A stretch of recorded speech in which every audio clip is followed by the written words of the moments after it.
Continuamos ahora con nuestro tercer expositor, el doctor Enrique Cornejo Ramírez, economista, maestro en administración, doctor en administración, exministro de Transportes y Comunicaciones, exministro de Vivienda, Construcción y Saneamiento, expresidente del Banco de la Nación, consultor internacional, profesor universitario hace 35 años de pre y posgrado, tiene 26 libros publicados. Le recibimos con un aplauso al doctor Enrique.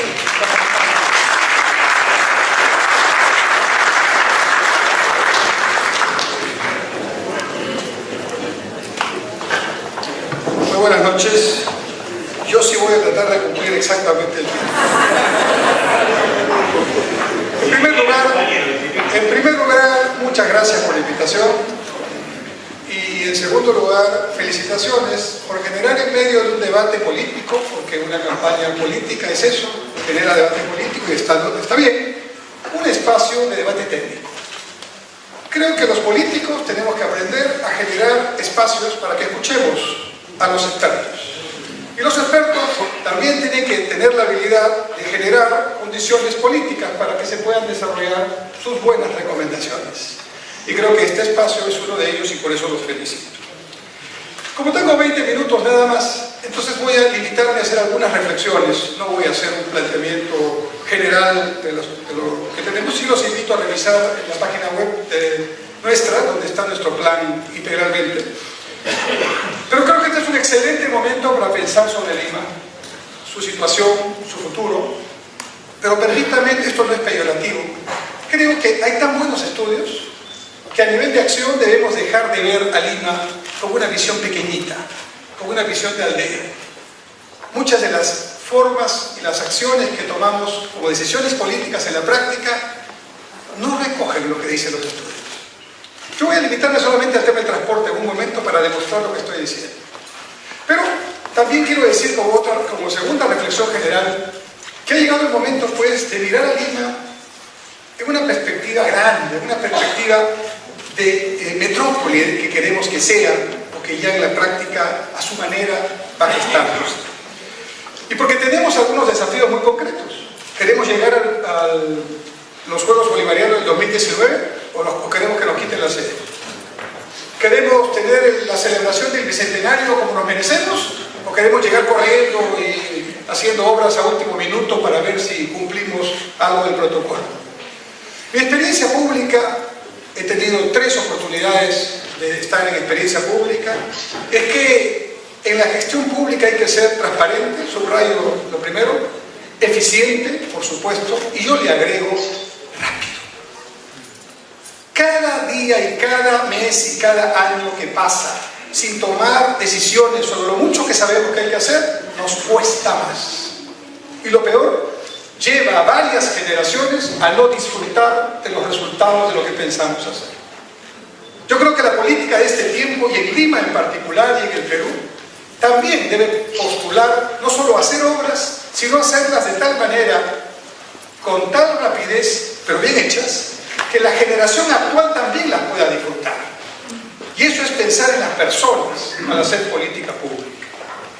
Estoy de acuerdo en mirar a Lima y Callao como una integridad. Finalmente, el aeropuerto nuestro está en el Callao, el puerto del Perú y de Lima está en el Callao, y finalmente una línea divisoria absolutamente artificial nos une, en realidad nos desune supuestamente, pero en realidad debemos mirar como una sola esta ciudad, que por cierto tiene población y territorio mayor a varios países, obligación adicional para mirarla de esa forma.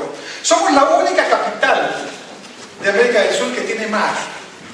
Es un privilegio que aprovechamos muy poco. Tenemos una excelente oportunidad. Por fin nuestro mar, el mar de Grau, va a estar limpio. Ya está funcionando la Taboada. Pronto empezará a funcionar la Chía. Todo el agua, o el desagüe más bien, que producimos, 22, 23 metros cúbicos por segundo, va a ser tratada. Por fin el mar va a estar limpio. Aprovechemos esa circunstancia para generar espacios públicos que permitan que los limeños y nuestros visitantes aprovechemos el mar. Generemos playa. No hay playa en la Costa Verde. Hagamos de la Costa Verde una Costa Verde que vaya de Ancón a Pucusana. No hay límite que ahora tiene. Y no la pensemos como una vía alternativa para que los autos lleguen más rápido al punto de destino. Pensemos en las personas, generemos una cuestión planificada de acción.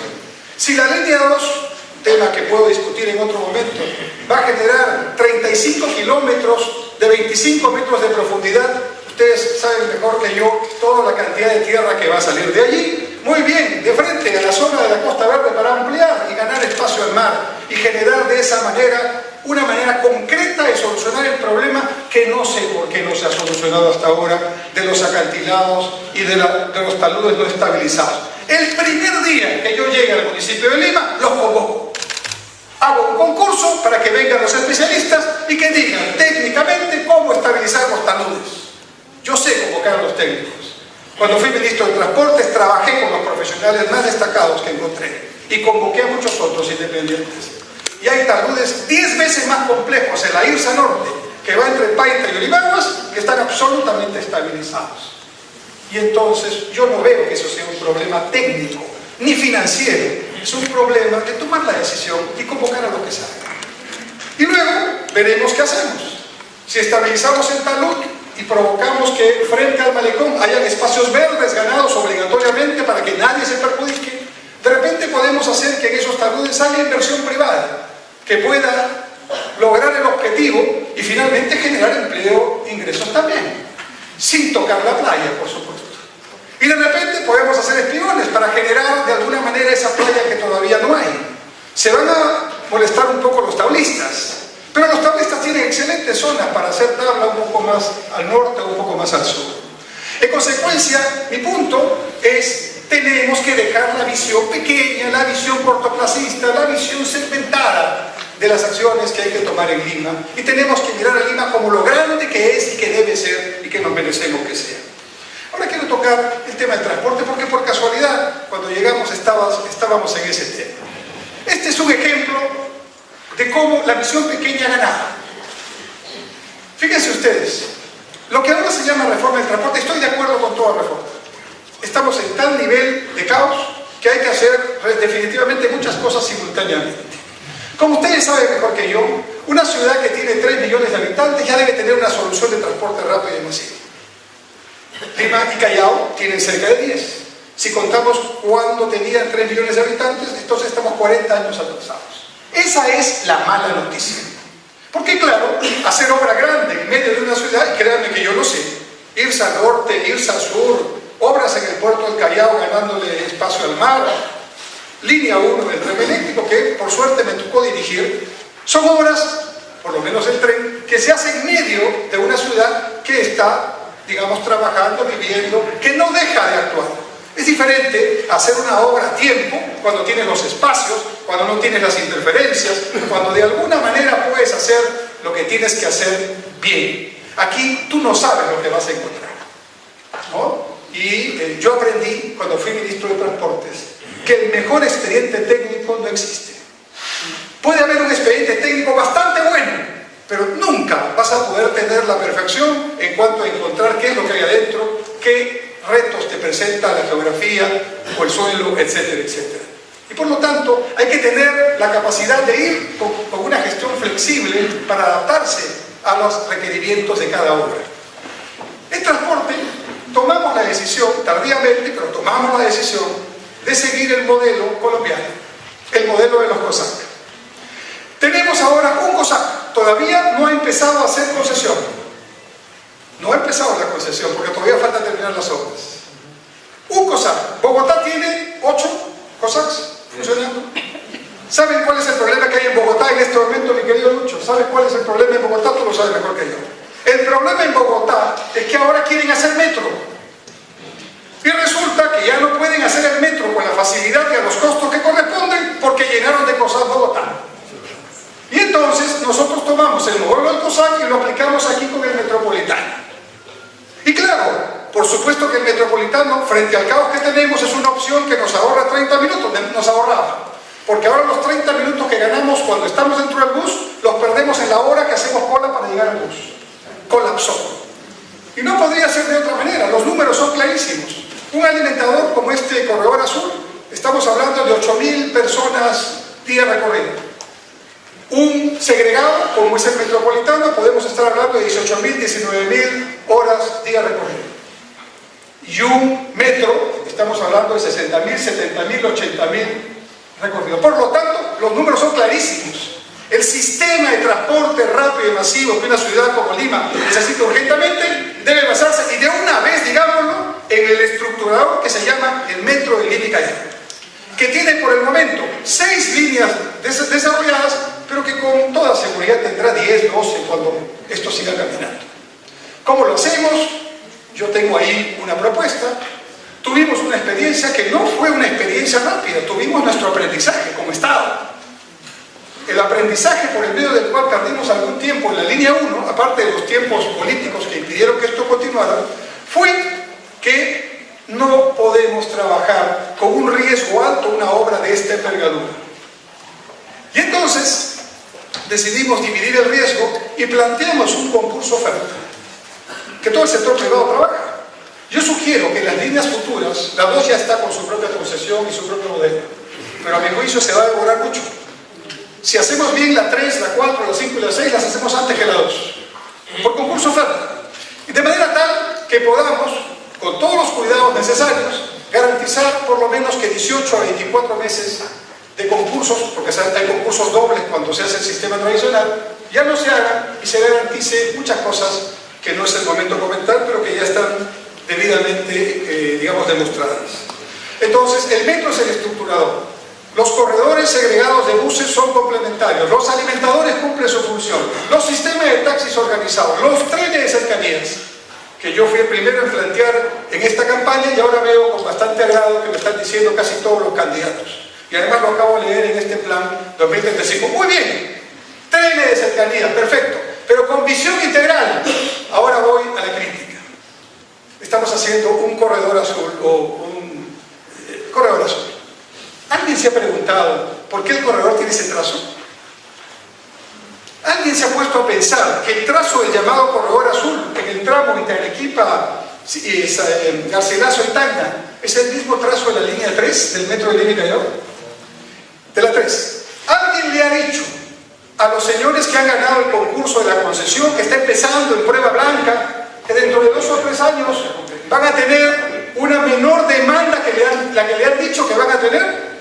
¿Alguien se ha preocupado de mirar esto con un criterio sistémico, integral, con perspectiva? Yo estoy hablando de una crítica de fondo, no estoy yendo al tema de las colas y que los buses están pintados, ya.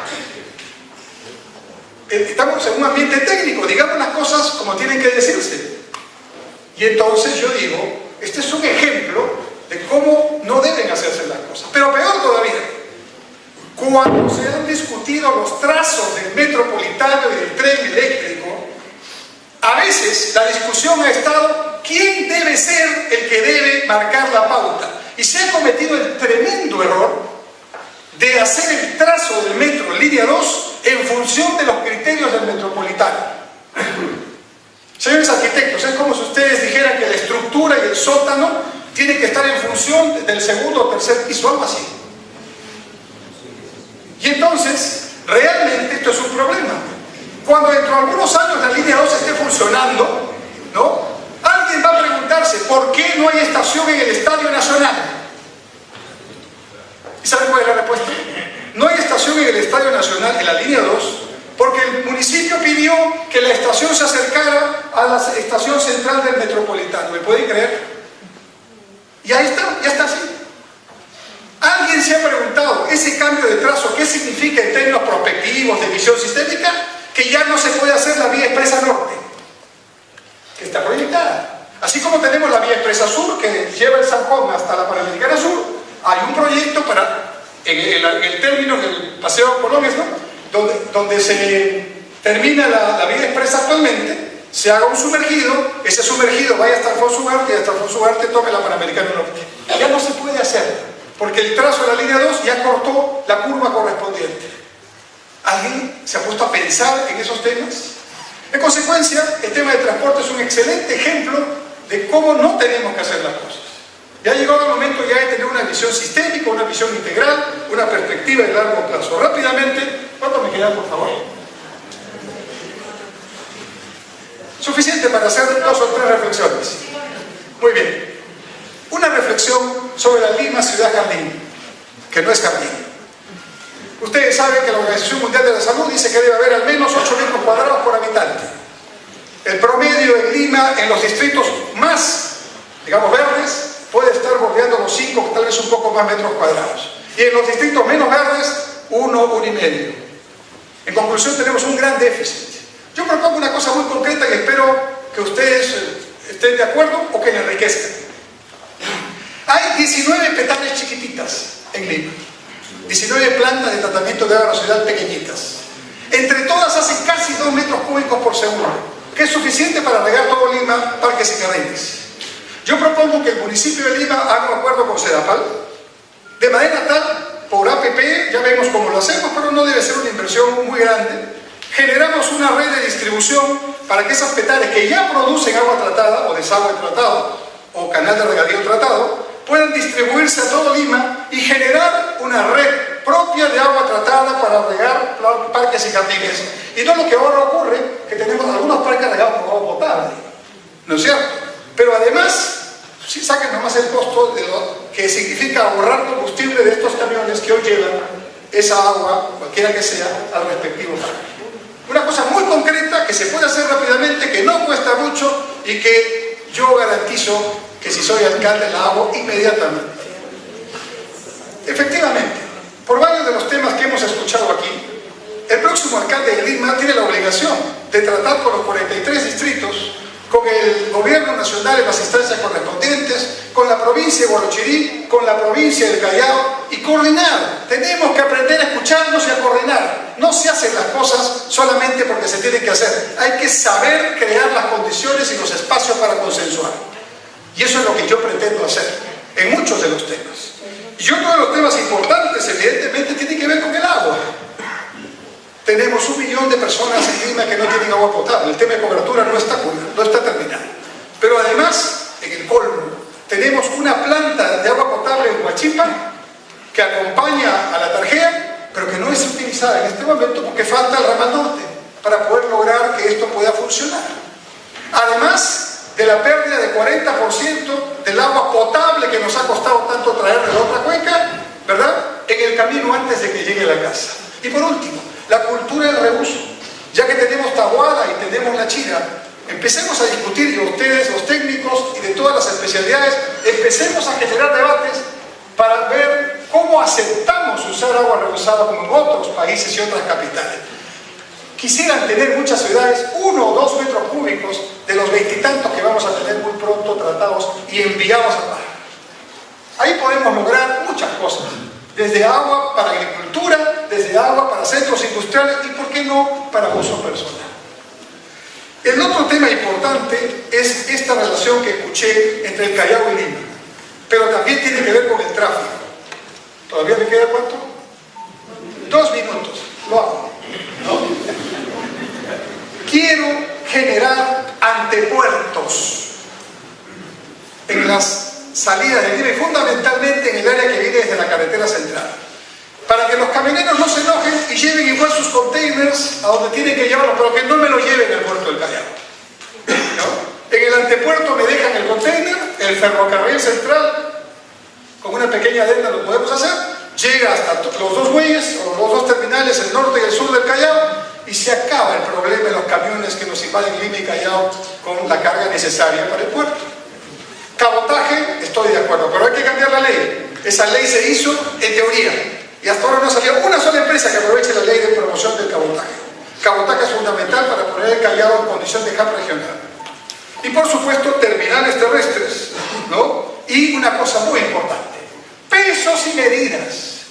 Hacemos pistas y veredas, sí, claro, sobre todo pistas, y se nos valora. ¿Cómo no se nos van a valorar si los camiones vienen con sobrepeso y las balanzas no funcionan y las medidas tampoco? Y cuando el nivel es muy alto nos bajan el puente, como ha ocurrido ya en el sur. Termino con la siguiente reflexión.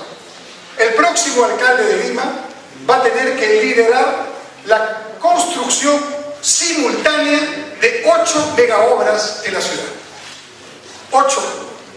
Una no le pertenece, la línea 2 del tren eléctrico. Y por cierto, no es una espina, ¿no? Es una situación que hubo que realizar porque de otra forma no hubiera tren.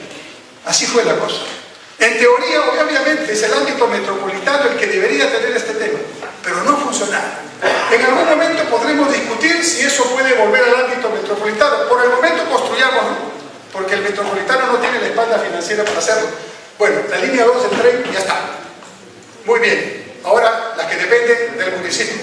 Vía Expresa Sur, Vía Expresa Javier Bravo, Rutas de Lima con sus 3 accesos, Vía Parque Arriba con toda su infraestructura, Túnel de la Molina, prolongación o ampliación de la Costa Verde. Ahí nomás, imagínense todo simultáneamente. Si solamente con el puente de los Alisos al norte, con el puente nuevo trabajándose en Vía Parque Arriba y con la Costa Verde ya es un colapso. Imagínense con estas 8 obras que van a coincidir aproximadamente en el 2015, en algunos sitios y lugares. El próximo alcalde de Lima y todos tendremos que saber trabajar simultáneamente estas obras, hacerlo con eficiencia, con rapidez. Mientras tanto tendremos que recurrir a algunas medidas de emergencia. Corredores camioneros con horarios, tendremos que pensar de repente en un pico placa, porque si no, no lo hacemos, y tendremos que ver otras alternativas. Como mi tiempo ya se venció, quiero decirles que les agradezco de verdad, porque aquí me he sentido más que un candidato a la alcaldía, un profesor universitario con ganas de seguir aportando a todo lo que necesita nuestra capital. Muchas gracias.